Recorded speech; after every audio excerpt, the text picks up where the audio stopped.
ஐயாமுல் முலூக், அரசாட்சி காலம். அலி ரலியல்லாஹு அன்ஹு கொலை செய்யப்பட்டதுக்கு பின்னால அலி ரலியல்லாஹு அன்ஹுடைய மகன் ஹசன் ரலியல்லாஹு அன்ஹு 6 மாதம் ஆட்சி செய்தார். ஆனால் முஸ்லிம்களுக்கு மத்தியில பெரிய குழப்பம் நடக்க கூடாது என்பதற்காக தண்ட ஆட்சியை விட்டு கொடுத்தார். அதற்கு பின்னால் தான் ஸல்லல்லாஹு அலைஹி வஸல்லம் சொன்ன அரசாட்சி காலம் உண்டாகியது. ஹஸரத் முஆவியா ரலியல்லாஹு அன்ஹு அவ்வலு மலிகின் ஃபில் இஸ்லாம், இஸ்லாமிய சாம்ராஜ்யத்தின் முதலாவது மன்னராக பொறுப்பேற்றார். முப்பெரும் பரம்பரை இஸ்லாமிய சாம்ராஜ்யத்தை ஆட்சி செய்தது. சகோதரர்களே, முதலாவது உமையாக்கள், அது உஸ்மான் ரலியல்லாஹுடைய பரம்பரை. இரண்டாவது அப்பாசியர்கள், அது அப்பாஸ் ரலியல்லாஹுடைய பரம்பரை. மூணாவது உஸ்மானியர்களுடைய ஆட்சி தான் ரொம்ப நீண்ட ஆட்சி, நெடிய ஆட்சி.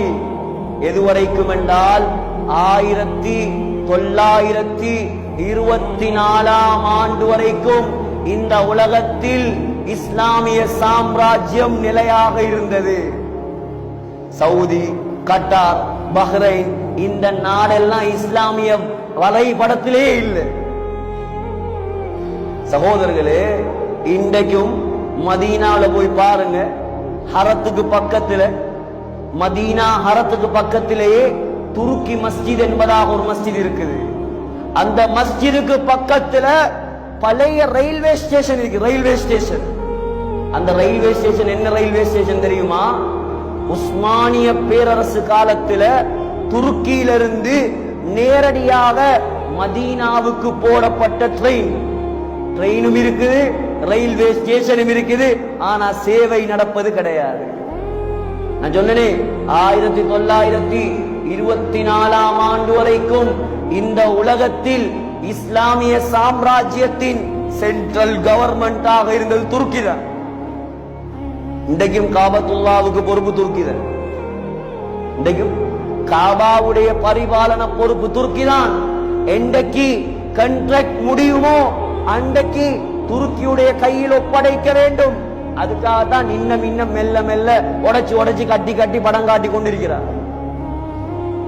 சகோதரர்களே, இஸ்லாமிய சாம்ராஜ்யம் 1924ஆம் ஆண்டு 19 சொச்சத்தில் உஸ்மானிய பேரரசின் மன்னராக இருந்தவர் தான் கலீஃபா அப்துல் ஹமீத் அஸ்ஸானி ரஹிமஹுல்லாஹ்.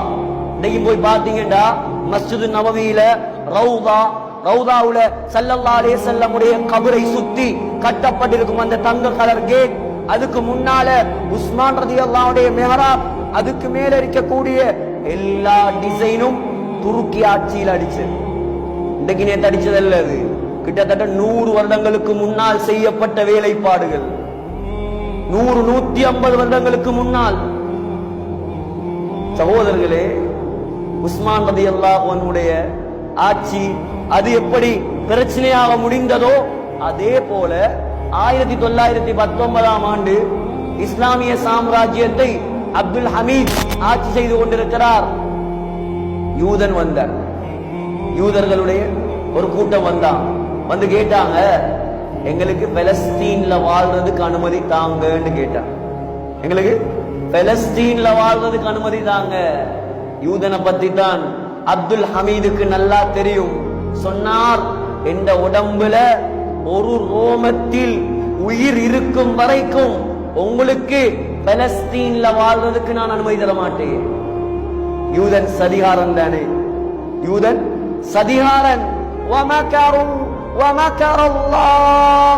அல்லாஹ் சொல்றான், ஆக பெரிய சதிகாரன் யூதன். முஸ்லிம்களை போல வேடம் போட்டான், அரபு நாடுகளுக்குள்ள வந்தான். அப்பதான் அரபு நாடுகள்ல பெட்ரோல் எல்லாம் கண்டுபிடிக்கப்பட்ட காலம். காஞ்சி, கருவாடா, பாலைவனமா, எந்த ஏசியும் இல்லாம எந்த செழிப்பும் இல்லாம இருந்த அந்த காலத்துல இப்பதான் பெட்ரோல் கண்டுபிடிக்கப்படுது. வந்து சொன்னான், முஸ்லிம்களை போல அரபியர்களிடத்துல நாங்கெல்லாம் அரபியர்கள், நாங்கெல்லாம் அந்தஸ்துல உயர்ந்தவர்கள், நாங்க என்னத்துக்கு இந்த துருக்கிக்கு கீழே இருக்கணும்? எங்களுக்கு தனி நாடு வேணும், எங்களுக்கு தனி ஆட்சி வேணும், தனி அதிகாரம் வேணும், தனி ஒரு சாம்ராஜ்யம் வேணும். அரபியர்கள் யூதனுடைய வலையில் விழுந்தார்கள். குழப்பம் உண்டானது, கிளர்ச்சி உண்டானது. 1920ஆம் ஆண்டுக்கு பின்னால் அப்துல் ஹமீத் சிறை பிடிக்கப்பட்டு சுட்டு கொலை செய்யப்பட்டார்.